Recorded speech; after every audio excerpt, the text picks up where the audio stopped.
Thank you very much. Right, what do I say? I don't know if some of you saw me when I spoke at Stoke. I spoke about things that, you know, sort of we've got this corporate governance, and a lot of things didn't seem to add up. And I couldn't understand why everything seemed to be becoming a company or a corporation. Well, now I can explain it, because the nice thing about what I do and the people that surround me is that everyone who comes to me gives me a little snippet of information. It doesn't matter who you are or what you're talking about. And that's why I'm going to ask you today to listen to what people say. It doesn't matter what they're talking about, whether you agree with it, listen, because this is about communication.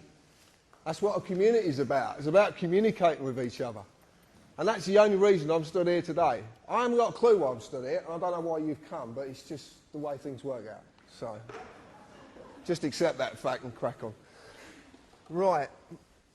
A lot of you know that we've got a little website called TPUC. I am a carpenter by trade, and I still am a carpenter. I was down recently for a doctor friend laying a bamboo floor, so I still do the job. I have to live. I started this website, and I didn't really know why I started it. But an amazing amount of information came to me that I didn't really understand. And some of it I still don't understand. And I started to look at it, and there was a jigsaw puzzle unfolding in front of me, and pieces were slotting in, and this is the presentation you're going to see. So I want to ask you some very simple questions. And before I start, I want to say that Albert and John are good friends, and I do not disrespect them in any way. I just come from a slightly different perspective. That's all. Okay, so what they've said is very valuable, and I'm not going to diss their information, but I just want to give you another way to look at life as we know it. And the top one says very simply, do you believe that Parliament is elected to represent you and your wishes? Right, okay. I love this. I love it. So, right. Do you really know what politics are about? Do we really understand this word politics? Okay. Some do, some don't. Do you know what Acts of Parliament and statutory instruments actually are? Yeah? So we understand what these things are, and we have to live by these things. Right. If anybody has seen a presentation that I've done before, and I've done a few around the country, I know you're going to have a lot of these answers, but obviously there's a lot of people who don't. So for the benefit of them, if we could kind of allow it to just evolve as it will do. Do you know what a constitution really is? And the clue is in the first three letters, con. That's a clue. Like I said, I'm not ridiculing anybody else's stuff. I'm just giving you my perspective of things. I suppose that's what it really is. Do you know what the United Kingdom really is? Do you know what it is? Well, a lot of people say, you know, a lot of people have got this image of what the United Kingdom really is, and it's far from united. That's one thing I will say. Far from united. You live in a society. Can you name it? Oh yeah, you've seen it before. I normally say something very different, but there's a lot of people here, and I'm going to curb my language today. Well, I'll try my best. If you don't like swearing and you are adverse to the odd swear word, then I'll tell you when to cover your ears. Now. No one did it. Right. Are the police doing their job properly? And it's a shame because I met two CID officers yesterday who were very, very pleasant indeed. Maybe they were pleasant because they realised I knew the game, but it was an interesting conversation. Do you believe we have courts of justice? No. And this is the last one that a lot of people stumble on. Do you believe you're a person? That's really good. That's really good. That's the key to this. That's why it's underlined. This is the key. The word person, persona, the character, the mask. This is the key to everything. And a lot of people do believe they are a person. And it's said, you know, I ring people up and the answer phone says, the person you're trying to contact is not here at the moment. I'm not trying to contact a person, I'm trying to contact a human being, or a man or a woman. But, you know, there you go. Members of Parliament. A good friend of mine, that some of you might know as the anti-terrorist, thank you, he deserves everything, yeah. He told us a little while ago that the Members of Parliament were actually a company. Now, I broke the words up because Parliament actually means two words, which is talk and lies. It's talk in French and Latin for lies. So it's talk lies, acts of talking lies. But he said they're a company. So I don't really believe anything that people tell me, so I look for this information. And what I want to tell you today is not to believe a word I'm saying. And if you really do, if you class me in the so-called society we live in, I'm a tattooed carpenter with a Cockney accent. You know, would you believe me? Right. So look for this stuff yourself. Everything you're going to see today is factual. Absolutely factual. You can go and find this, bar one little bit that I'll explain later. So they're the directors of a company and they've got this company number. It's that UC number there. That's their actual number, their company number. And because they are a company and it literally is orchestrated, they will keep going in the same direction. It will never ever change. It's never changed and it never will change because it is orchestrated. A lot of people don't know that Tony Blair, Margaret Thatcher and John Major have something very, very significant in common, bar being prime ministers. And that is their cousins. And no one seems to know this. If you want to see this, go and get a copy of Kids Trivial Pursuit, because it's one of the questions. There's little snippets everywhere. Everywhere. You just got to look. The Members of Parliament are not the only government department that are a company, a corporation, and the big question is why, and that's what I'm going to lead you into. I don't know if anybody's seen this, but this is the new Companies House. This is a company called Dewport, and they're based down in Bristol. A good friend of mine, Chris Lees, knows this company very well, and they are the new version of Companies House.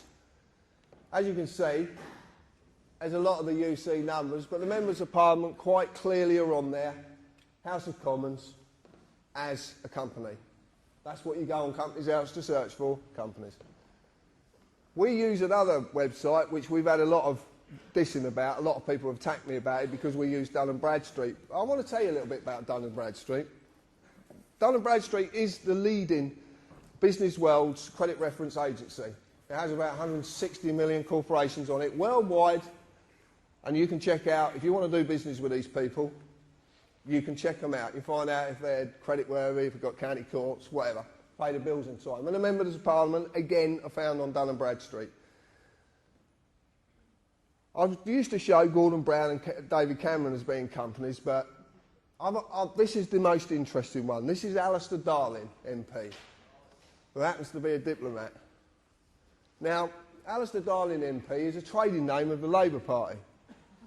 So the Labour Party trade in his name with diplomatic status. If you understand diplomatic status, that means that certain laws and legal positions can be circumvented. They can actually get round things. One of the things that they did get round, one of the things that they hid, was this information here. We recently did a bit of work and looking into a company called Consignia Customer Management Limited. And out of the blue, someone contacted us who could supply us company credit reports free of charge as well, which is even better. So he said to me, tell me the company and I'll get you the report. Okay, fine. So we put him to the test. And lo and behold, we did it with Consignia. Now, Consignia is a PLC, it's a private limited with share capital company, and its company status is it's non-trading. And it hasn't been trading since the 4th of the 11th, 2002, which is very, very interesting with some information I'm going to give you in a little while. It's a part of a group of 35 companies under its ultimate parent company, the Secretary of State to Trade and Industry. Now, there's a few implications with this, including 2 foreign companies, as you can see up there, including as well 10 Royal Mail companies, the holdings, the pensions, everything. It's all held under this company, under this ultimate parent company, Secretary of State of Trade and Industry. Who was the Secretary of State of Trade and Industry? Mr. Darling. Now, I find that quite interesting, that a government position that is meant to be paid for off of taxpayers' money, off of your hard-earned money that's taken away from you, is the ultimate parent company of a group of companies. But it's meant to be a government department. So what's going on? But it gets deeper than this. It gets even deeper. Because we started to look at the post office, and someone sent us this information just recently, and it actually turns out is if you're on the dole and you get a gyro, you generally have what's called a post office account. A lot of people remember these post office accounts, you get the little books. Well, the post office accounts now are owned by JP Morgan Europe Limited. Now, we've had this confirmed by HM Customs and Revenue. They've actually confirmed that that's absolute fact. So you have a foreign bank now that owns part of the post office. Very interesting. But what's even more interesting is that a non-trading company, since the date I gave you, is trading as TV licensing.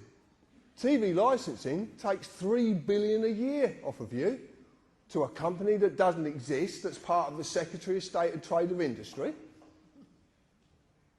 Things are not right. Things are not right. I could put a lovely swear word to that, but I'm not going to. I could though. So there's something very, very wrong, okay? And this is all hidden. You wouldn't know about this unless someone like me comes along and says, oh, did you know this? So I started to look at politics, because I didn't understand politics. I certainly didn't understand what Parliament, like, you can understand the formulation of Parliament, the history of Parliament. I understand that. But I looked at it, and I'm not going to read it out because it doesn't need to be read out because it says exactly what's clear. But the interesting part about it is what policy is, because it's actually a written contract.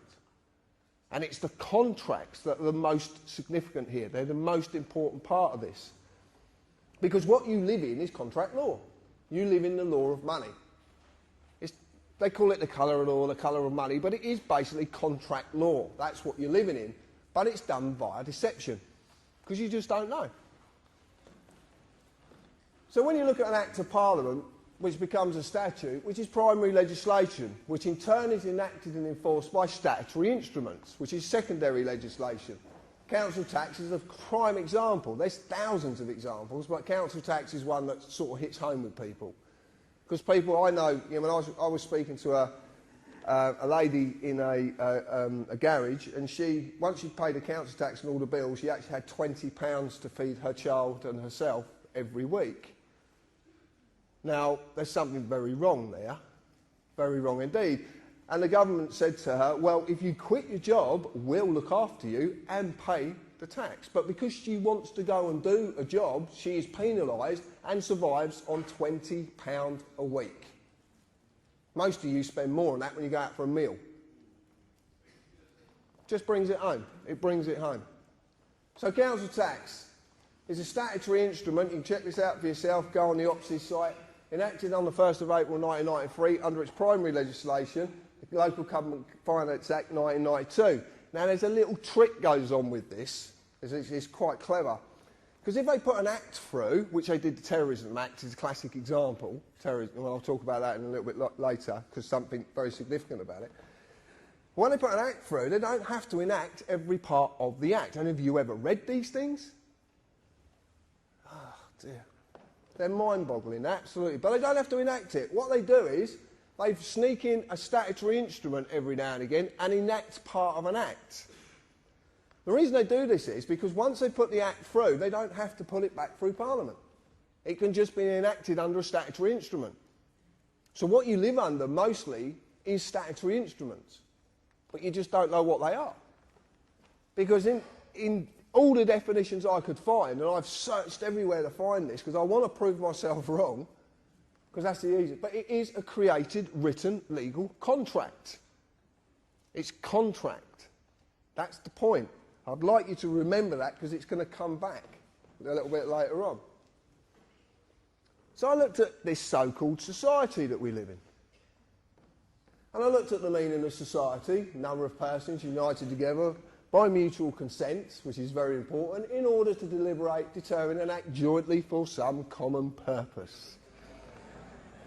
My friend Mr. Gerrish, wherever he is, will be enlightening you on this later. But society basically really, all it really means is the socially dominant members of a community. The people who actually say, I'm better than you because of my position, because of my status, because of the clothes I wear, because of the way I walk. Unbelievable. They really do believe it. I remember watching, me and my partner Hev were watching, what were we watching? Some Parliament thing, which was quite hilarious, because it's just like going to the theatre. We were watching it, and Hazel Blears was in the panel afterwards, and she said, I've got a lot of respect for the ordinary people. And I piped up, I'm about to swear, I piped up, who the fuck does she think she is?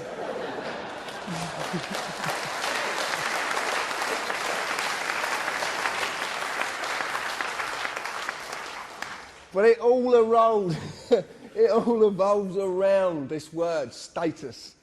And there is no mistake that statute comes from the word status, I promise you. But I'll go into that a little bit later.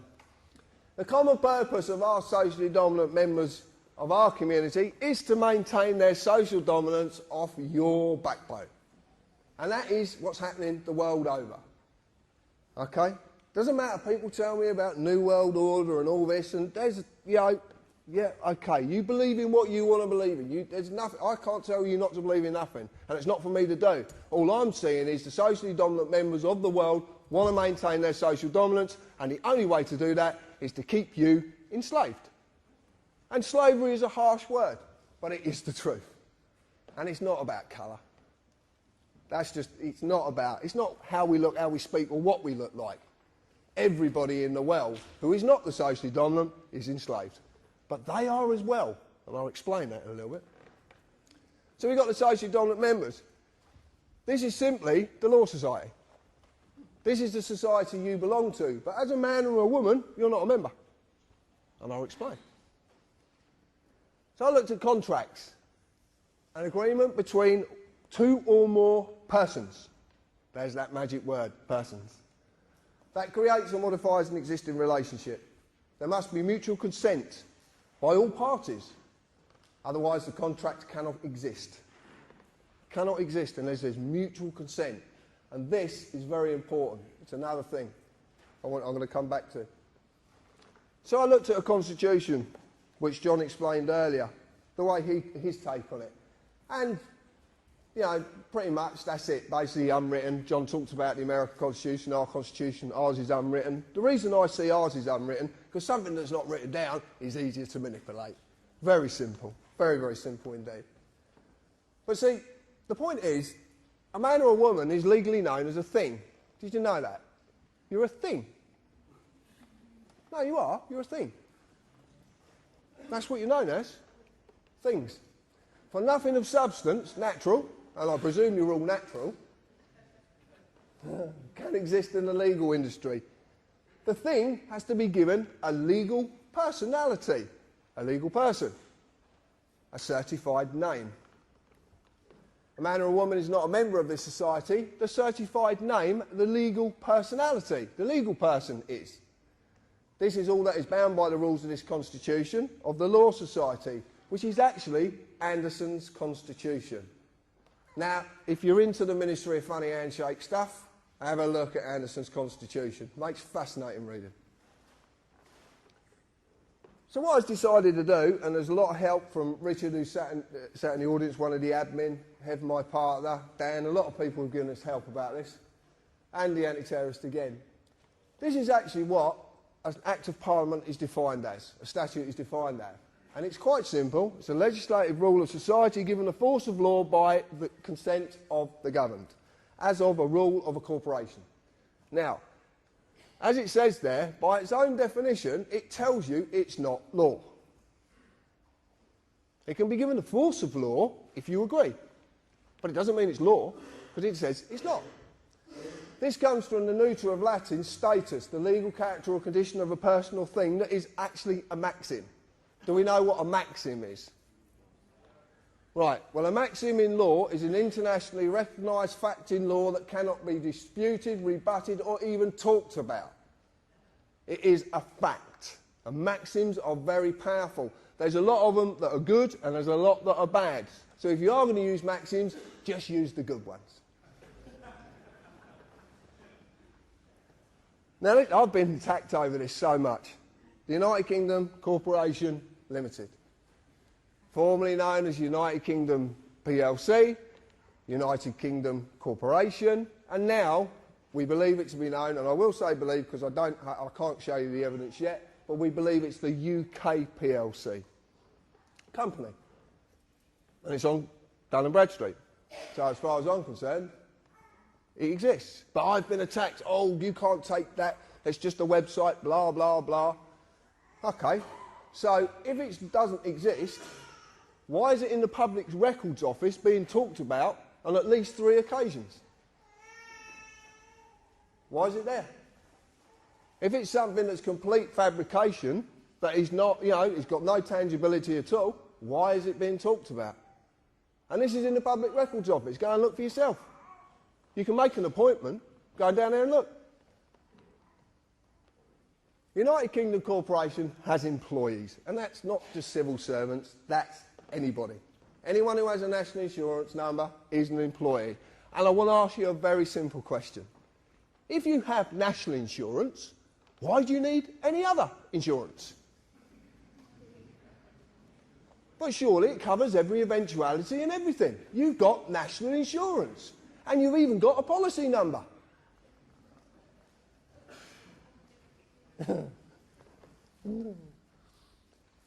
Company policy of this corporation required me as an employee, which I was, to pay tax and follow all the legislative rules of that corporation, in this case, statutes, Acts of Parliament. As in any company, if I break the rules, I'll be disciplined under that company's legislation, which I have been many, many times. Now, the disciplinary procedures of the United Kingdom Corporation are quite simple. See, because the police of the United Kingdom Corporation are all companies. Oh, shock horror. No one believes me. Not companies. Oh, they can't be companies. They're the police. How could they possibly be companies? But they are, because they have to be. As corporate policy enforcement officers, their job is to enforce the rules of the corporation. They're kind of divided in two, because they have a common law duty, which is the oath of office, which Albert's talked about, and other bits and pieces. And then there's another side to them, which is a corporate side, which is very interesting. All the courts in the United Kingdom, including the highest court in the land, are companies. Every single one of them. And they have to be. If I break the rules, I will get an invite to their place of business to discuss my punishment. And as I've said, I've been many, many times. Many times. Except they are not inviting me. I just thought they were. As you do. And that even seems the highest court in the land, which is... Thank you. House of Lords. Why is the House of Lords a court? Come on, John. The House of Lords is a court because originally, and it actually still stands to this day until the 1911 Parliament Act smashed it to bits, but actually the original system was that any legislation coming into this country had to go past the judiciary. Correct, John? So, the House of Lords was the judiciary. It's part of the judiciary. It's actually the highest court in the land. But it's a company. Exactly the same. All companies. I want to talk about my friend here. And I modelled this on a very dear friend of mine, Mick Reed. And I've got quite a few friends in the police force who I kind of got to know when I was young. Now, I modelled this on Mick because this is how I remember the police. And I know a lot of people in here will remember these people. They're few and far between now, but they do still exist. You just have to try and get through the other part to get to this. But they do exist. So we got this policeman. And when I was growing up, I was a pain in the arse to these old boys. And one particular, I grew up in a village and we had a copper on a push pike, which is not very clever. You know, especially when you're driving motocrossers across the field, you know, he can't really keep up. He did try, bless him. He did try. But his name was Bob Searle, a lovely man. But Mick could have nicked me 100 times, but he knew that nicking me, because I was very mixed up when I was a kid, he knew nicking me would not solve the problem. He knew what I needed was help. I needed to talk to someone. So he used compassion, he used friendship, and he used discretion. And John talked about this a minute ago. This is what a jury holds. It's called discretion. This is why nullification of a case can be performed by you, because you can go against a law or a corporate act policy if you believe that policy to be unfair in them circumstances. This is called discretion, and this is what these men and women have, discretion. It's a very, very big part. Duty under the common law of this country to serve and protect and uphold the law. There's a massive difference between upholding the law and enforcing something. I'm not going to say law because it's not, but there's a massive difference. But people just don't seem to realise there is one.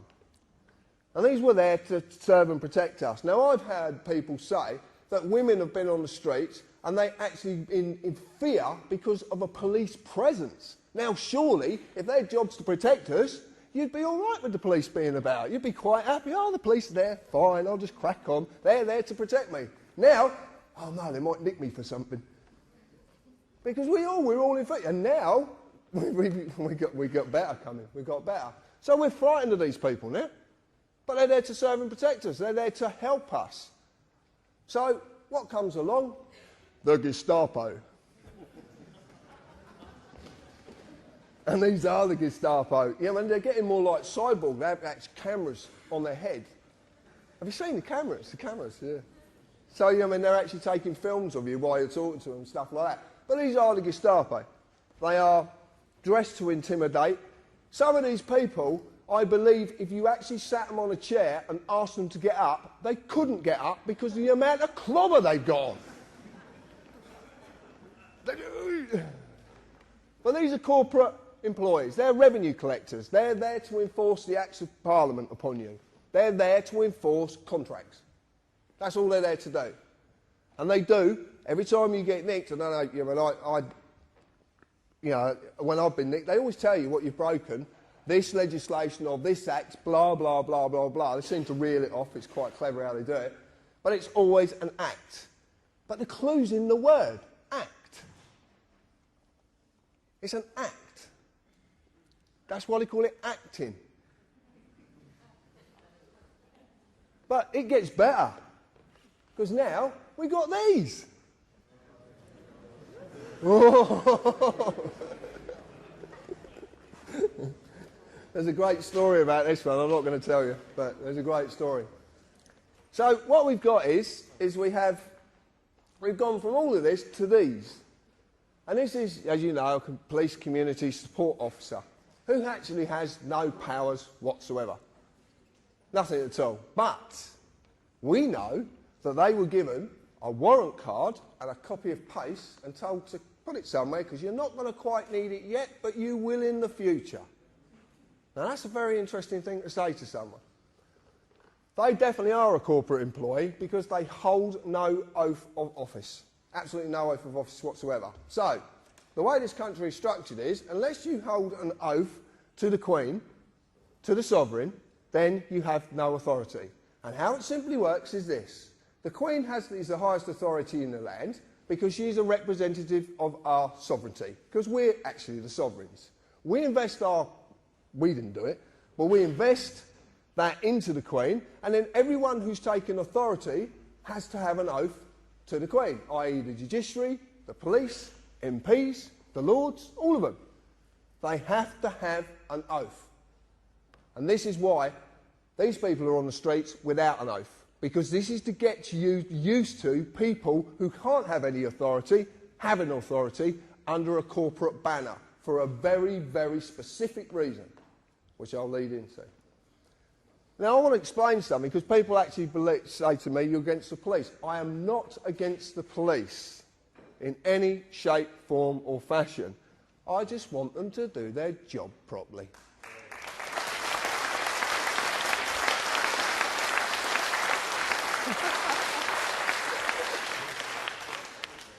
Earthquake's gone. Right, we're okay. So, I've done this, and it's absolutely true. This will make more sense in a little while. There is a massive divide between these two and that. Although these two, well, that one's not.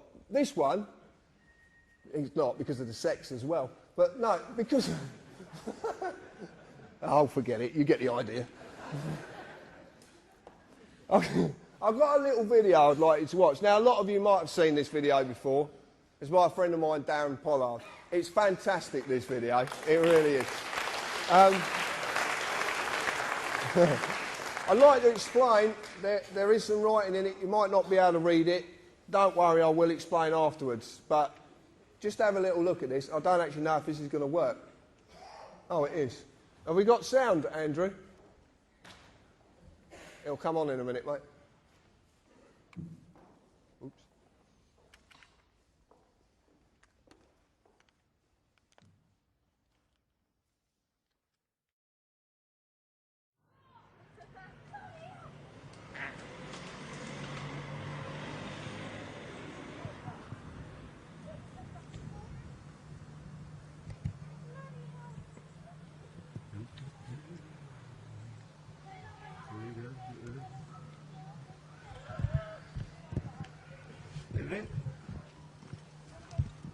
Put the camera down for us, mate. What? Can I help you? Put the camera down for us. What? Whoa. I'm in my own garden here, mate. Okay. What, you come bursting down? Filming the police? It's not an offence at all. It is, sir. No, it's not an offence at all. No, I'm a filmmaker, mate. I know the laws. I've been doing this for years, mate. I film the police all the time. It's not an offence. Okay. We're telling you. What section is it an offence under? Okay. It's an offence, sir. What section is it an offence under? I'll find out for you. Can you switch the camera off? No, I can't switch my camera off.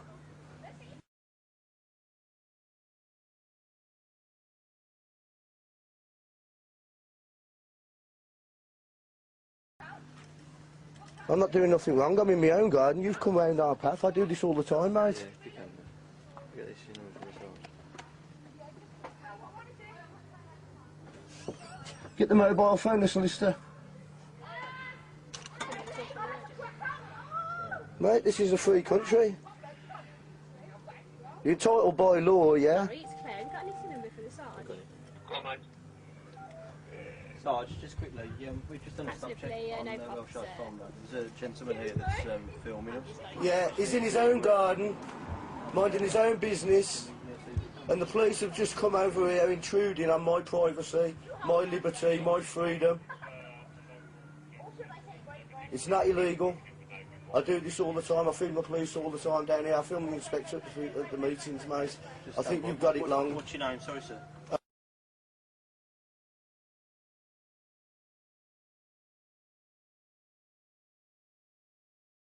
I think you've got it wrong, right? And what you know what you ought to do, mate? What, do you know what you ought to do? If you don't like me filming you, you do what I do. You go to see the MPs, yeah, and get them to bring it up in Parliament so they can change the laws. But don't come and harassing me over it because Sorry, sir. it doesn't matter who I am, mate, you know. Okay. You're not number 58. You know. I'm not doing anything wrong at all, mate. Nothing wrong at all. You just took it on your own head to come over and harass me, you know. This is England, mate, you know. Yeah, it's from 58, sir. This isn't communist China, you know that, mate, don't you? I think it's terrible what you're doing here.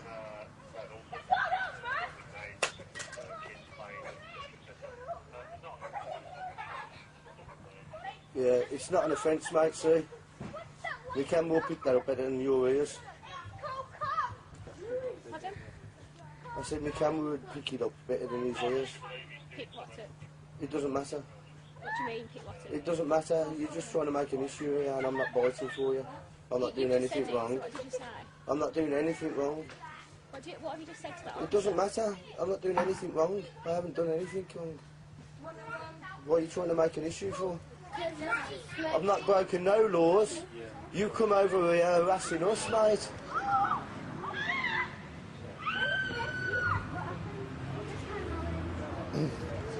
Thank you. Have a nice day.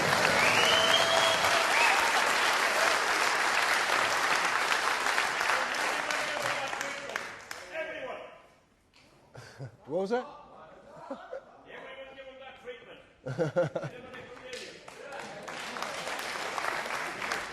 Right. If you don't, if you didn't quite get it, what's actually going on there is the fact that 2 police officers were trying to enforce something that didn't actually exist. And they had to radio their sergeant to find out if it existed or not. And they were told it didn't exist. So they had to stroll down Darren's path and hold their heads in shame. And I have it on good information that male police officer has been passed down quite a few times and he hides his head. I know Darren doesn't lie, so I've got no reason to disbelieve him. But there's something very key there. And the thing is that when these people actually pull you up, for whatever they do, whatever you've done, or whether you haven't done anything, more to the case, excuse me, that drink's repeating, ask them. Because most of these people, when they're doing what they're doing, they don't actually know what they're doing. That's the point. They make it up as they go along. The classic is now, do you know you can be arrested for answering questions? Actually asking questions. You can be arrested for it. Friends of mine have been arrested for asking questions. And it's called, what's it called? That's the one, yeah. Obstruction of a police officer in his duty. Now I'm going to ask you something. Arresting people is meant to be in the public interest. So who is their duty to? Because if they're arresting people for asking questions, it's certainly not in the public interest. So, they have a duty, but a duty to what? Might be a question you might want to ask them sometime. Another thing is you'll notice as well, when they knew they were losing, the lady officer decided to pick a fight. Over any issues you could really find. Any issue at all. And this is the point. And the classic was said, your name, your address. This is powerful information they need. They need it, and I will explain this in a bit. But Darren did something, and he did something very, very significant in that video. And it's something that a lot of you possibly could have missed. When that officer said to him, "Can you put the camera down?" he said, "No." And did the officer pursue it? No. One of the most powerful words in the world. It's one of the smallest words in our vocabulary and one of the ones we're so frightened to use. Just say it. No. That's what it's all about. It is. Greater Manchester Police, Essex, Kent, Surrey, Dorset, Lincolnshire, Staffordshire, Cleveland, Merseyside, Warwickshire, all companies. City of London, companies. All registered as companies. They are all companies. This is some interesting information that come via one of our researchers up in Lancashire. And I did find this fascinating. Lancashire County Council, this is not a city, this is a county. Counties are big places. So it's a county council, not a local council. Was incorporated under that IP number, which happens to be 666, which I found quite interesting. Dear, oh dear. I'll leave that one for Brian. You can see it's a registered address, and it was completely dissolved on the 25th of January 2008. This is the county council. Completely dissolved. All assets and liabilities of Lancashire County Council were transferred to another company called the Blues and Twos Credit Union. And guess who owns the Blues and Twos Credit Union? This company is Lancashire Police Headquarters. Huh? So we have a police headquarters now owns a county council? Anyway, you know, it's a bit mind-boggling, this one. So anyway, Mike has been fighting council tax and doing quite well at it as well. So he rang up the FSA down at Canary Wharf and had a chat with a lovely girl called Maria, who actually was quite happy to depart quite a lot of information. And Maria said to Mike, well, you shouldn't really be paying council tax to them anymore because they don't actually exist. So who are you actually paying? Which I found fascinating. Well, it turns out that a few people have jumped on this and started to ask some very, very awkward questions regarding this matter. Because, truth be known, even if council tax was lawful, which I promise you it's not, and lawful and legal are not the same, and never the twain shall meet, ever. And I will explain a little bit about that. Everyone who's been paying since that date is entitled to a refund. How many more are doing this? How many more people can get refunds? And this is all about money, I promise you. There's nothing more. This is about money. So we found this very fascinating. Same again, I don't really believe. I like to go and look for information myself, which is what I'm asking you to do. I don't want you to believe me. You can go and find this. So I went on Companies House, as it used to be, and lo and behold, there's the IP 666. Lancashire County Council, company removed. Lancashire County Council dissolved on the 25th of the 1st, 2008. Now, there's something very significant about this, because if you go and try and find this now, it's not there. Now, they're not allowed to do that. But who owns Companies House? Have you looked at the web name? It says .gov. So, we have a company, a council that's not meant to be a company, because you ring them up and ask Lancashire County Council if they're a company. You get some really interesting conversations with these people. We're not a company, but you've got a registration number. And it's got 666 in it. What's going on?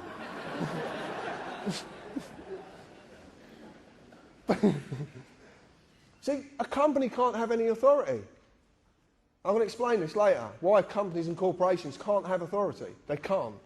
And it's quite simple, but I'll explain it. Anyway, so I went on Dun & Bradstreet, and lo and behold, Blues and Twos Credit Union, Lancashire Constabulary, Federal Office. Federal? Are we a republic? I presume, I always understand we're a sovereign nation. Or are we? Or have we been a republic for a lot longer than we could possibly imagine? But I'm not going to talk about that now. I'm bringing a book out and just get you to buy it, that's all. Right. This comes to us as well, which is fascinating. Devon and Cornwall Police. Devon and Cornwall Police have been taken over by a company called South West One. A police force, a whole county police force, is being taken over by a private company. South West One is part of a group of companies whose ultimate parent company is IBM. Oh, you know about IBM. Right, I don't have to say anything. And this is a police constabulary. A public service paid for by taxpayers' money. Well, supposedly. Who only have any form of authority because they hold individual oaths. This is what I talked about with the police. The police service as a whole doesn't hold an oath because it can't. It has to be every man and woman in that service. If it's for me, I'm busy. I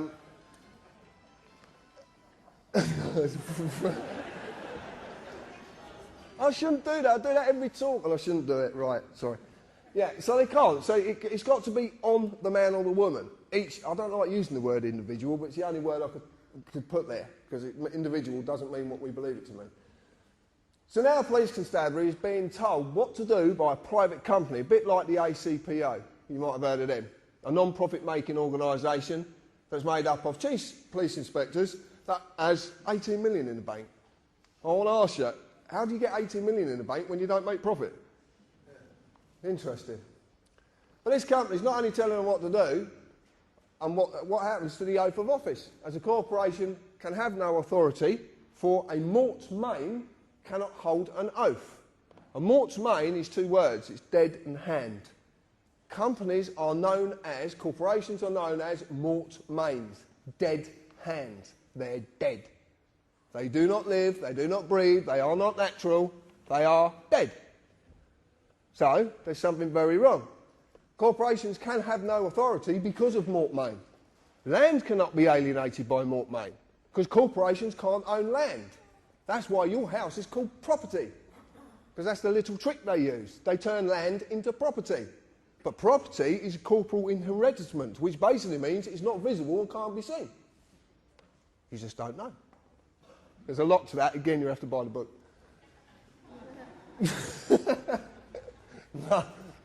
Right, this is what I want to talk about. This is it. Legalese, a language of a company called the Law Society, and it simply is a manipulation of the English language. That's how simple it is. And people say, the Law Society is not a company. Well, according to that, it is. Anybody got credit card debts? Yeah, they're good. And do you get phone calls off these people? They're quite insistent, aren't they? Yeah. So what do they ask you first? First thing they ask you, your name. And then they ask you for the first line of your address and your postcode and then your date of birth. Don't they? That's every time. Have you ever wondered what happens when you actually say no? It's really funny. You want to try it. No, if they ring up and they say, Mr. Harris, I say, yeah, okay. I say, may I confirm your first line of your address and your postcode? No. What do you mean, no? You have to. How are you going to make me do that? It's so simple. You just don't. Hello, Mr. John Harris? Yeah, hold on, I'll get him. Crack on. And I'm going to... I'll tell you now. Hello, Mr. John Harris? No, he's in the loft. He's deaf, dumb and blind, so you're not going to get a lot out of him. And you'll get that in a bit. But this is it. Right. This is called joinder. It's very simple. And what it is I am asked my name and address and date of birth. This is only to establish the legal personality, the legal person, the address of the legal person, as it says it up there, the address, the name, and when the legal person was created. This is very similar to a way that they would deal with a company. Very similar indeed. Once joinder has been established, they can then offer a legal person a contract. As you've seen, Acts of Parliament are contracts. Okay? Statutory instruments are created, written, legal contracts. So it's a contract. But they need my consent. So I am asked to do So I'm asked every time, you can see this on the bottom of the police forms, my friend in the audience, Morris, will confirm this. What did it quite clearly say? I understand.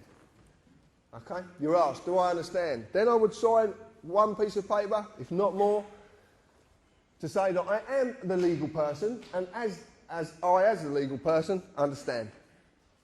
But this is deception. And basically, understand is synonymous with the word stand under. You want to check this out? Black's Law Dictionary. There's 8 versions of it.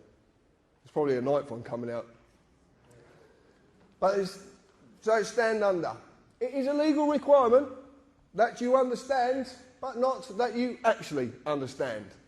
I'm going to put that into English. It's a legal requirement that you stand under their authority, but it's not a legal requirement that you actually fucking comprehend what's going on.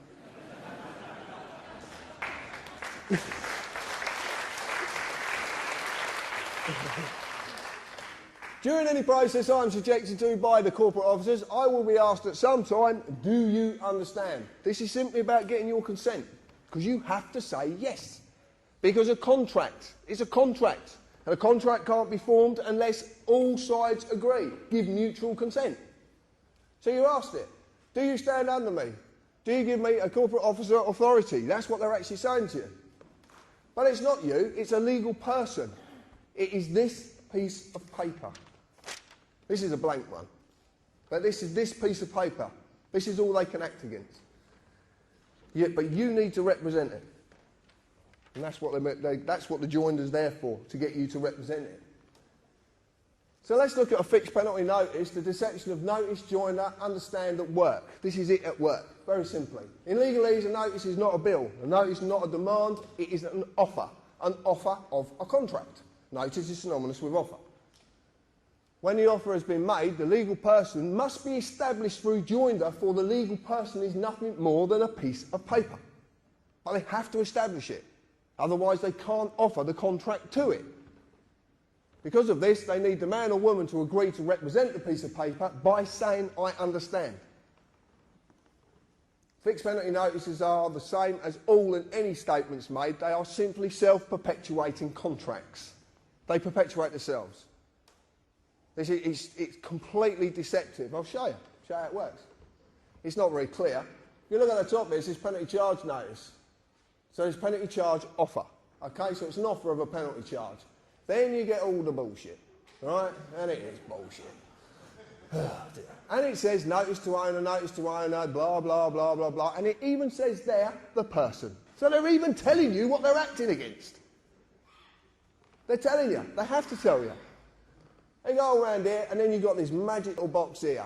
Because what you do is, you tell them who the legal personality is, you tell the address the legal personality is at, you put the postcode, and if you're stupid enough, you put a daytime telephone number. And then you put a signature to say, I understand. Self-perpetuating. Self-perpetuating contracts. So simple. And the rest, if you make a statement to the police, is exactly the same. It's a self-perpetuating contract. You just don't know you're doing it. This is a bit of fun more than anything, but we got a problem with this because we think Val's suffering with something because you can't actually sign a signature 3 times the same. Because half these people don't even exist. I don't know if you know this, but this is a trick of the corporate world. I had a letter come through, well, not to me, to someone else, from a company, a solicitor's called H Legal. And the signature said, H Legal. So I'm going to ring them up and say, can I speak to H Legal, please? But this is what they do. It's amazing. Now, that's one of my favourites, this is. If you get this information today, you never have to pay a TV licence ever again. Serious. You don't have to pay it. This is dynamite, this. This comes from a mate of mine in Milton Keynes. He sent me this, and it was we just had such a giggle, because this is what this is about. Laughter. It's about laughter. Believe me, it's about laughter. Don't worry about that bit and that bit. I just want to read you something. We will present evidence found of your watching TV without a licence. Yep. How are you going to do that? So we're in the court. Your Honour, here's his TV. That was the chair he was sat on, and he was sat like that watching it. Your Honour, I was outside the window with the video cam, and I caught him. What a load of bollocks. But it's true, yeah, I mean, they can't do it, so they have to fool you. And this is dynamite, this is genius. Whoever come up with this stuff is a genius. I'm going to say that open-heartedly because it is so simple. But it's shrouded in complications, so you don't understand it. That's the idea of it. But it just took a simple carpenter, and believe me, I am simple. Right, let's change the words. Let's use legalese on this, okay? We talked about maxims in law, internationally recognised facts of law. This one's a maxim at the top. It's called the inclusion of one is exclusion of another. This is a very powerful maxim. Now, it says here, which may include a statement taken under caution by one of our enforcement officers. Sounds ever so threatening. Shaking your boots. But if you legalise this, you'll find that must is synonymous with may, so in this case may becomes must, which says which must include a statement taken under caution by one of our corporate enforcers. Because of that maxim, anything after includes is all it includes. So basically, you convict yourself. You make a statement, and guess what you do? Name, address, yes, I was watching television, blah, blah, blah, and you sign it at the bottom. Self-perpetuating contract. Then off you toddle to a court because you think you're going to get justice, but you're actually going to suffer a thing called summary judgment because you've already established your guilt. They don't have to establish anything. This is the simpleness of this. This is how clever it is. It is so simple. A statement, actually, when you break the word down, means to set down lies. That's actually what it means. The point is, you've been conned. When you look at the wordings of all these documents and you start looking at the legal world's documents, believe me, you can tear it apart. When you've just got a little bit of this information, you can rip it to pieces. You really can. So watch for this. When you look at their documents, watch for this. Summons is a deception as well.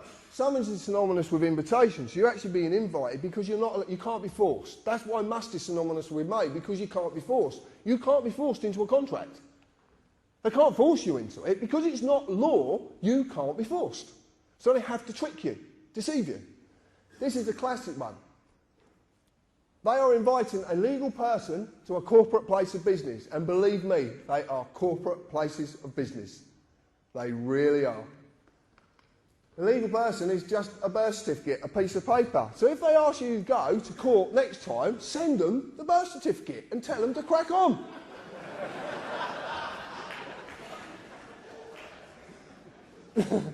This legal personality was created by the United Kingdom Corporation. The history of this document is very, very simple. In 1856, the GRO was incorporated. In 1857, birth certificates came out. In 1874, Deaths and Births Act went through, and this was topped up in 1953. This is it. This is this document. Okay? All contracts, by the way. All contracts. So this is what they're inviting.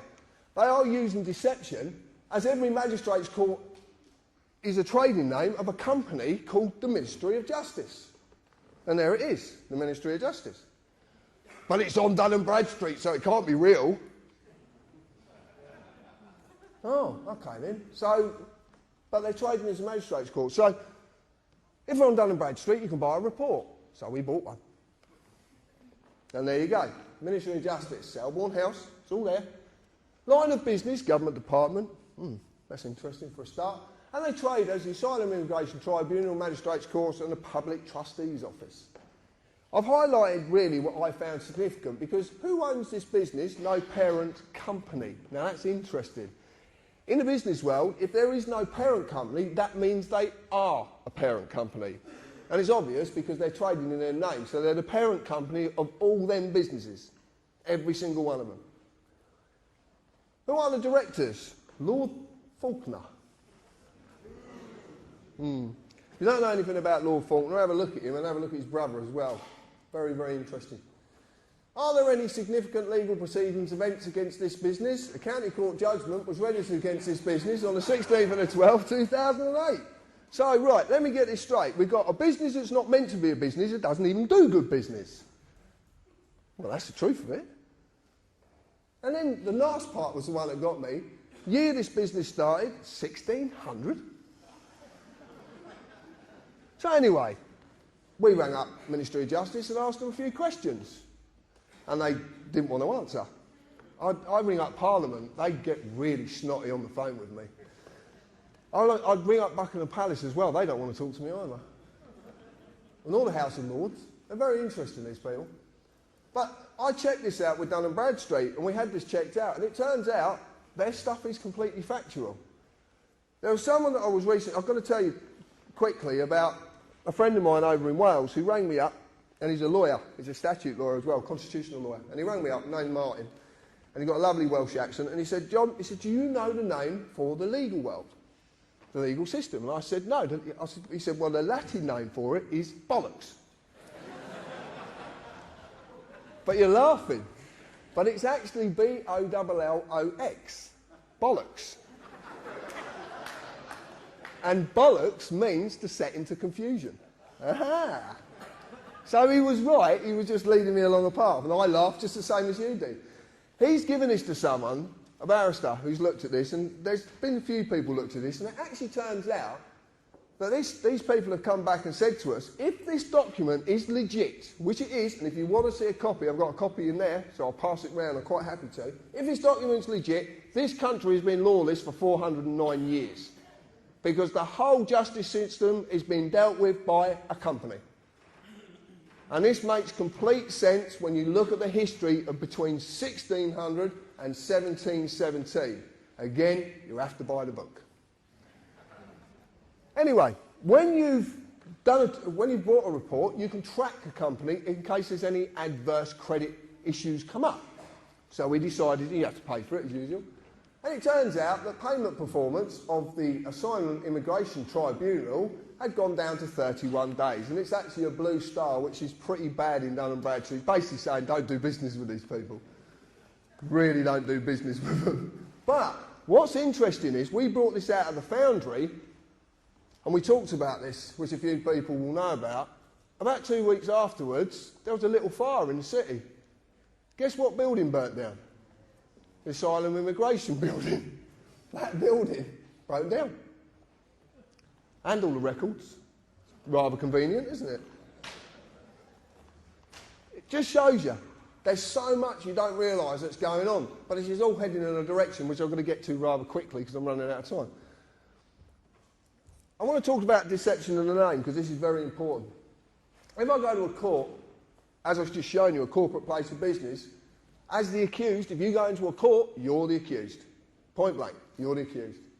I would be asked to confirm my name. They even would presume to know who I am. The reason they know who I am is because I would have been an idiot beforehand and wrote a statement. So my name is on the top of the statement. So simple. And it is the full name entered on my birth certificate, the legal person. Mr. and the titles are just the legal status of the personality. And I've never been asked for that. I've never got asked for it once. But who is the accused? The legal person, the name on the birth certificate. So when they ask for me, my name, they are talking to the legal person. Not me, but why? If you understand any of this, this is the only slide I would have to show you. This is all I would have to show you. I'm going to grab this. Right. Legal is in for money. This stuff. Pieces of paper. That's all it's about. Pieces of paper. Nothing else, nothing more. Law is about us. We're natural. Okay? Words of substance, words of nature. So if you look at this, legal is in form only. Person. A man or a woman is a substance of words of nature. Legal is the antithesis of moral or natural. It's the exact opposite. Nothing can exist in the legal world unless a piece of paper says it exists. That's its legal personality. So when they ask for my name, they are not talking to me, the man, because as a man, I cannot exist in the legal world. It's so bloody obvious. I can't exist in it. I'm a thing. Unless I've got a piece of paper to say what I am. You don't know what he is. Where's the piece of paper? It's true. So as you can simply see, they're actually talking to this piece of paper. But you're not told this. And there's a specific reason you're not told this. This is the easiest way to break this down. Natural law and common law is actually meant to be a mirror of natural law, and natural law basically is two simple values, harm and loss. That's all it has to be, nothing else. It covers every eventuality. So you've got natural law, that is actually me. That applies to me. Acts of Parliament statutes, the statutory instruments which I've shown you, contracts that only apply to the legal personality. But because that's just a piece of paper, they need me to represent it.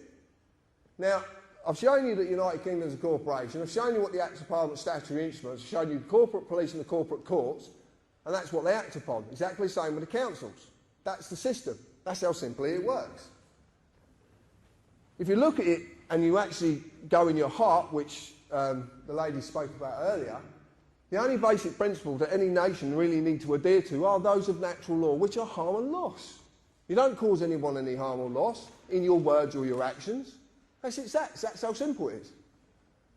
As you have seen, the Acts of Parliament statutes only apply to the legal personality, the name, the birth certificate, a piece of paper. As you've also seen, they need a man or a woman to consent to represent the legal person because a piece of paper can't walk, can't talk, and it can't pick up a pen because it's stationary.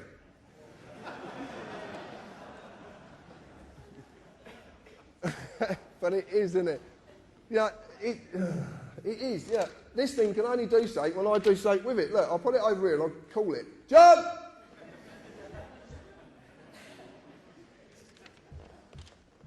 It needs our energy. It needs us to do something. And that's the clue. That's the clue of how to reverse all of this. It really is.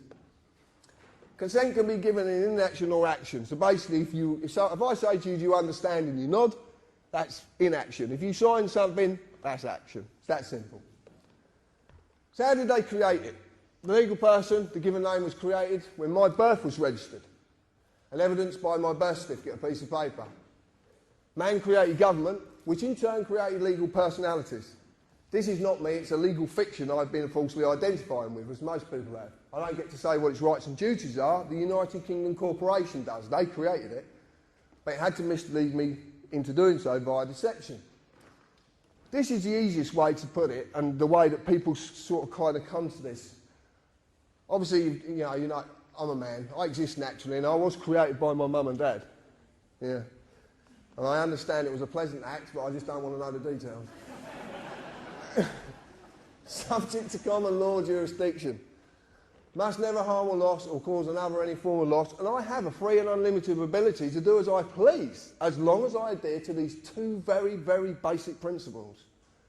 And that is where we're all going wrong. The legal person, John James Harris, is the given name which is wrote on my birth certificate. It's a fictional legal entity created by the government via the birth certificate, and it's subject to civil policy jurisdiction. Must fulfil all duties given to the government by the company, acts of parliament, blah, blah, blah, tax and all the other crap. So we looked at person, and we found that it includes natural person, firm, co-partnership, association. I won't carry on. Well, Richie, one of the admin who sat at the top there, actually says, well, how can you define one word using exactly the same word? Because that's a mockery. You're failing to define anything. This is in Black's Law. This is the lawyer's Bible. And I know it's their Bible because I had a lawyer turn up at one of my talks with his Bible, trying to take me down with his Bible. And it didn't work. But, in context, that which follows controls, which precedes. Bouvier's 1870. I've lost my piece of paper. Natural person, contextually, person follows and controls, and naturally is lawful and therefore null and void. Now, in English, that means that this piece of paper cannot control me. Because I'm natural, and this is just a piece of paper. So natural person cannot possibly exist. But the lawyers all know this. This is what they use. This is what they're taught. And I actually spoke to a law student once, and I said to her, why are there 8 versions of Black's Law? Why are the words changing in 8 different versions? Why don't they stay the same? Surely if a word's defined, then it won't change. If it's defined in a dictionary, why would it change? Oh, well, you know, society, but... Society. When I talked to this law student about it, she said, it's not for you to read. Oh, yeah, what are you hiding then? There's a lot in there, you want to read it. Deception of the personality. I'm going to cover this very quickly, but most men and women believe, they do believe you are a person, you have a personality, you have it rammed down your throats. There's no wonder you believe it. Everything's about person and personality. The personality is a social mask all men and women wear. This is simply the ego, which needs status and control. This is our world. We live in the world of the ego. We live in the world of status. And believe me, I'm battling my ego, and this does not help. That's why it don't help. But this is why this deception works so well, because it mirrors something that is naturally going on inside you. This is a battle you go for. If you're willing to take this battle up, if you're willing to take this battle up. Now, I'm not a religious person. I'm not. I'm not a religious man. I know there's something there, I just choose not to call it anything. That's it. And I don't want to know, to be quite honest with you. I do know there's something, I just don't know what it is. Someone told me the story. I looked at the story of Jesus, and I take what everybody says and I accept their views, so I just ask you to accept mine. I don't believe that Jesus died if he did exist. I believe he did something far greater. He sacrificed his ego. He sacrificed his personality. Because that's what this is really about. He actually sacrificed it, because the only way you can truly live and the only way you can truly love is to get rid of that thing called the ego. We live in an egotistic world.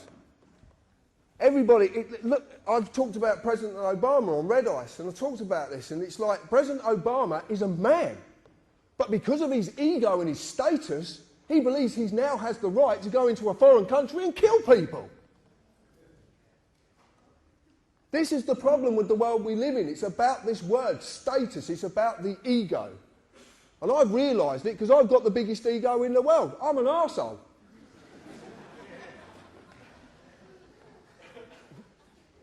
I just don't talk shit.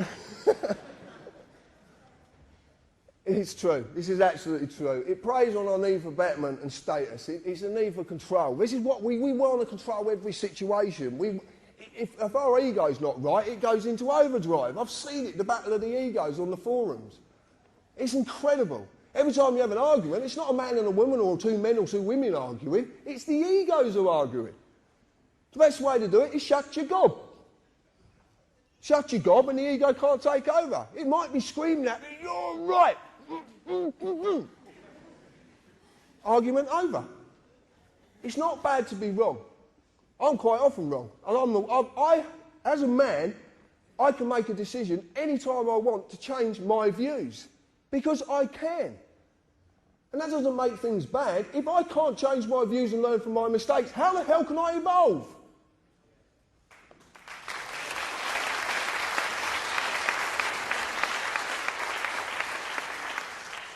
This is a deception. I'm running out of time, so I'm going to have to go through this quite quick.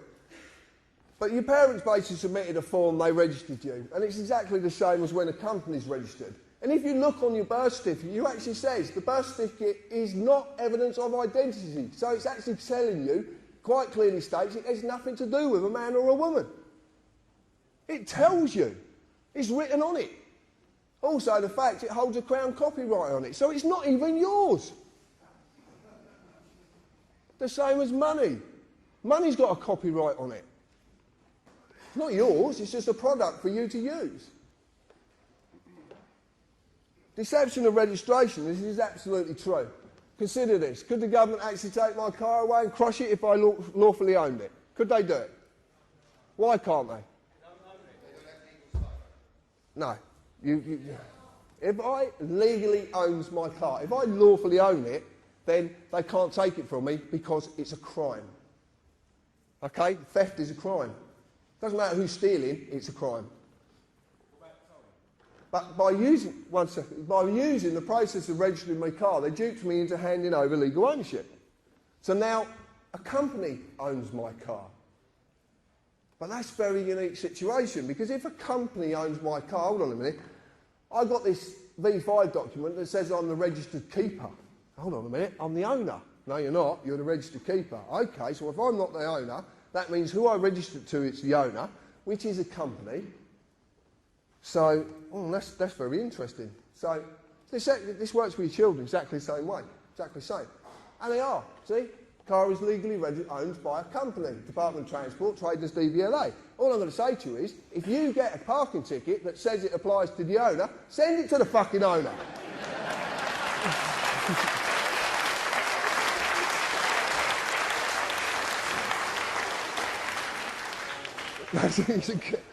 You're going to have so much fun, you really are. Right, why the government companies? This information is from our search provider. This is this gentleman who come along, and I must say thank you, Russ. All government companies seem to have the same prefix at the beginning of their company number. They start with UC. Now, we believe that that means under charter. It could mean unincorporated. We're not 100% sure. But UC companies and Royal Charter companies do not have to publish their accounts as they are exempt under law. Well, that's a bit of a... So if you do start a company, apply for a Royal Charter, because you're exempt under law, you don't have to publish your accounts, you can do what you want. It's true. The service they provide us with is a business-to-business service, and they do not include government corporations in any of their services. Government corporations? We're going back to this company thing. What's going on? So why companies? Let's answer the question. As you see, the Acts of Parliament are enforced by statutory instruments which are in fact contracts. But a contract can only legally exist between two or more persons. What's a company when it's been incorporated? What does it become? A person. It has legal personality, so it becomes a person. So then it can do business with another person under contract. This is why they're all companies. But there's a bigger reason to this, but it's just part of the reason. So a company corporation is a legal person for it has legal personality via a certificate of registration certified name, exactly what you were given when you were born. Exactly the same process. Their legal personality is just a piece of paper as the one you have. So the contract only exists between the pieces of paper. But they're the person, so the contract only exists. But obviously they can't communicate. So they need us. That's the trick. You cannot exist in the legal world, so it doesn't apply to us as men, women and children because it cannot exist. Legal industry, and it is an industry. Believe me, they don't like it being called an industry, but it is an industry. So the contract simply cannot apply to us. So what is going on? John talks about Magna Carta. I've got a slightly different take on Magna Carta. Just slightly. And I just want to run you past it. Magna Carta 1215 started the process of the separation of power. It's called devolution. Away from the sovereign to a parliament of barons on the pretence that that parliament was set up to represent the people and to protect them from tyrannous sovereigns. Okay, that was the pretence of it. That's basically what the story is. Now what we are seeing is a devolution of power away from government to a third sector, private companies, to remove the oath of office, to destroy the sovereign and the people's sovereignty. If that sovereign is destroyed, or that position is destroyed, because it's not about who's on that position, it's about the position, then we're stuffed. We're stuffed. I've read the lies, I've read all sorts of stuff about the Queen and her family on the internet, and I've read some quite mind-boggling stuff as well.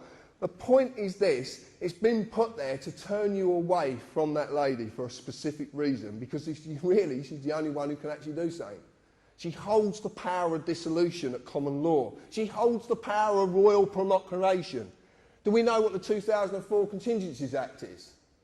We've heard of this document. It's a very damning document, isn't it? But do you know, written in Oxford Law Dictionaries 2008, that the Civil Contingencies Act of 2004 cannot be enacted without royal proclamation? I can't say that word properly, so please, I can't say it. I can't, bollocks. But it can't be enacted without her say-so. She has to declare a state of emergency. You've been turned away from that lady for a specific reason, a very specific reason, because of that power of dissolution. What happens to a company when you dissolve it? Gone. I'm going to get to it in a little bit. This is to finally create the corporate republic, to stop everything that was created from this island being uncreated, because the world suffers at what we created, not us. Our ancestors created. 52 countries in the world suffer under our hand. Probably more actually now. But they suffer under what was created from this country and went out with the fleet. That's why it's called fleet law.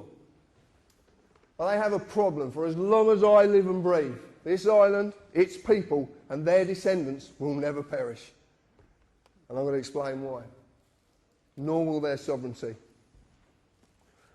A little while ago, well about a year ago, I marched myself off down to Buckingham Palace and decided to serve papers on the Queen. Most people actually believe I was out of my mind. What I'm going to say is, I was. Completely out of my mind. And I like being out of my mind. It's a very nice place to be. I really do. So I goes down to Buckingham Palace and I met a very friendly policeman with a very, very big machine gun who said that I can't serve the papers. So I devised a way of getting the papers to the Queen. Now, I didn't know actually what I was doing. I just knew my heart said it was right to do. So I went down there and did it. Therefore, there's an affidavit, the maxim on this, there's an affidavit that unrebutted stands as truth in law. I served affidavits on the Queen, 2 documents. I gave her 40 days, based upon Article 61 of Magna Carta, not Article 61, based upon. I made that mistake. Therefore, with this lawful affidavit, there is no higher authority than me. I am sovereign in law, as I have removed authority from our representative. Our sovereign, until such time as a true representative is our sovereign. Now, what this basically means is, because the Queen is the highest point of authority in the land, she only gets her authority from us. So that means I can remove that authority any time I feel fit, if I feel that things have gone tits up. And they have very much gone tits up. So I've removed it. This basically means this document is now in law. It's a new law. This is how law comes about. This is called a precedent. You can call it John's Law if you want, but it's a new law and it's for all you to use. You can use it. You go into a court of law and you use this document correctly, you can actually prove to a judge you are the highest authority within that court and there's nothing they can do. Nothing. Because this removes their authority. They have to have an oath to the Queen to take their position as a judge or a magistrate or as a recorder, which is a barrister who's learning to be a judge. So if they have to have an oath to the Queen, you've removed the power of that oath to have any form of authority. You become the highest authority and that law that can't be rebutted. We've got them we've got them. Whatever way they turn, they're knackered. Now, they're ignoring these documents because they daren't face up to it. They really daren't face up to it. It's actually gone nowhere near the Queen. It probably ended up at the FCO, Foreign and Commonwealth Office, which is probably the best place it could go. We, the people of this island, have the power to simply say no. This affidavit says no. You're not doing this anymore. I'm putting an end to it. All the people of the Commonwealth can do exactly the same.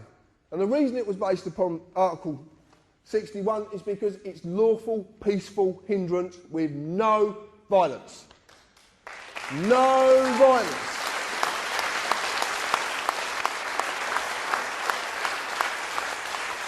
Someone said to me, how would I deal with the MPs? I'm going to tell you this. Order 635 brooms, because they will be sweeping the streets they thought they used to own.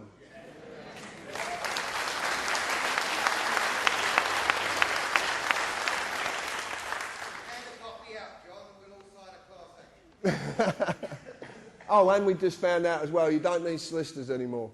3 people can do this. Just 3 independent people can sign any affidavit. So we're even going to stop the corporate body having their money. Okay? So you don't need solicitors. Come and see TPC members or go and get your friends together and you can sign these documents and get them off. You don't exit the system. You don't do anything. All you're saying is, this is what needs to happen. We need to reclaim the sovereignty, and this is how it's done. This is the clue. This is it. This is what you can use. Once you understand what we're doing, you have to have a certain amount of gumption about you to do this, and it takes a bit of strength to do it. The lady said earlier about having courage. I don't see it as courage. I just see it as using your heart to allow you to deal with situations and not your mind. Your heart will deal with everything peacefully. Your mind will enter into the ego and, lo and behold, things will happen. To survive without money is nearly impossible in the world we live in. But that does not mean just some of us are enslaved by this product. It means all of us are, everyone. And that's the key. My daughter said to me, she's 13 years old, she said, Dad, if we're in debt, print more money. And that sparks that, because I love the way that kids do things. They just see everything so simply. An interesting part is, it's true, if you have the power to create money, why would there ever be debt? And if there is debt, it's there for a reason. So what we decided to do, as a bit of fun, if you might want to do this sometime, a little while ago, we started to write of what with a question mark. And we're sending them back. Just a bit of fun. But you could add, and also as well, there is a copyright, so it's not yours. Nothing to do with you. It's just sort of product for you to use. Money is everyone's lifeline. Money is not a valuable commodity. You are, because of what you do, the work you do for that money. Because without you, this whole country would grind to a halt. It's so obvious. It is so obvious. Okay, it's what Gandhi did, basically. Exactly what he did until 1946. The only way that you will do that work is to be promised to receive money for that work, because you need it to survive. And most people do only survive. They do, simply. You know, there is a lot of people who are fortunate enough not to just survive, but there is a very, very good amount of people in on this island who just survive. And that's very sad, because my one belief in my heart is that no one should have to pay to live. No one. Companies and corporations only exist because of money. The money they receive from you is simply their lifeline. A lot of the time to feed their greed, to maintain their delusion of status and to maintain their social dominance. Because that's basically what it's all about. That's what it all boils down to. But the simple question is, what happens to these companies and corporations when everyone says, no, we're not paying you anymore? They cannot survive. If you have a company that issues parking tickets and no one pays the parking tickets, what happens to the company? Exactly. Now this is something we can have a lot of fun with. We can have a lot of fun with it, believe me. So this is the conclusion. Simple conclusion, don't give them any money. Keep it yourself. And you can use so many tricks. There's so many things that I do. It's so funny. And it is about fun. Lawful rebellion. Deny their lifeline.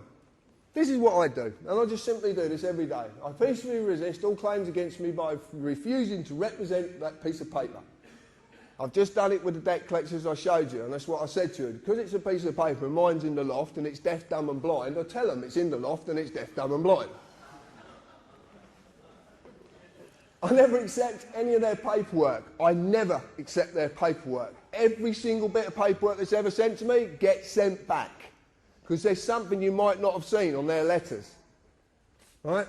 This is what we do. It's called no contract, return to sender. Right across the address window. But this is HM Customs, just a load of bollocks from the tax man. Who's actually trying to make me bankrupt, which is hilarious. Because I actually said, you're trying to make me bankrupt from a bankrupt company? That's very funny. But they got a return address. So this means this has got two-way travel, because if it's not delivered, it has to be sent back. So I'm just utilising that fact and sending it back to them. So this is what we do. Now I've got a tax man who comes and actually tries to give me the letters. And I just say to him, sorry mate, I don't accept your paperwork. I have a warrant. It's a card. Look, mate, that's a piece of card with writing on it which means fuck all.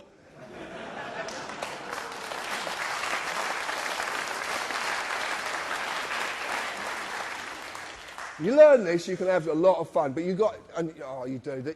So funny yesterday with two CID officers. They said to my partner, you have to sign this. I said, no, you don't. And he says, actually, he's right, you don't have to. It's true.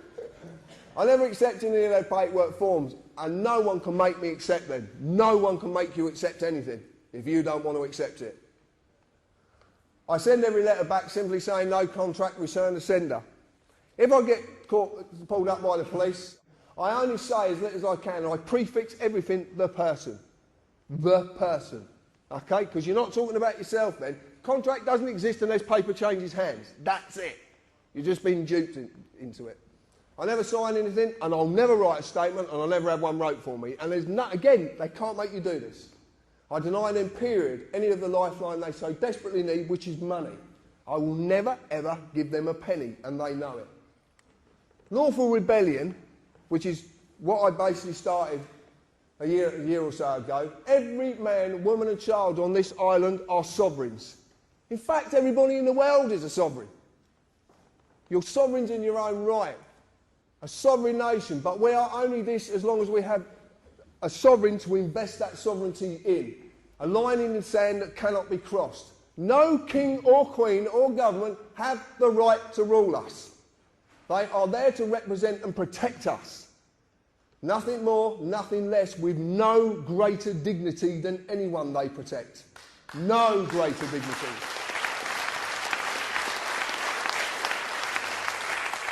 All the power within this island is held by you and granted by you.